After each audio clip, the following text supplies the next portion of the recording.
ഇഷ്ടപ്പെട്ട പാട്ട് എന്ന് പറഞ്ഞാൽ ഫസ്റ്റിൽ ഇവളതായിട്ട് കാണുമ്പോൾ ഇപ്പോൾ പാടിയ ഒരു പാട്ടാണത് മാധവ. അതിന്റെ മുഴുവനായിട്ട് കേൾക്കാൻ പറ്റില്ല എപ്പോഴും.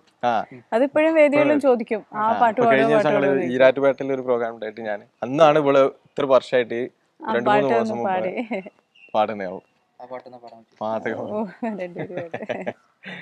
മാതകമണമേയും മണിമലർ മഞ്ചത്തിൽ മയങ്ങിക്കൊണ്ടതിരസമതുണ്ണാൻ മകിൽ പെറ്റ മലർവാടി കിഴുന്നള്ളി വരും നല്ല പുതുമാരന് മർഹബ മർഹബ, പുതുമാരന് മർഹബ മർഹബ മർഹബ മർഹബ മർഹബ മർഹബ മർഹബ മർഹബ മർഹബ മർഹബ മർഹബ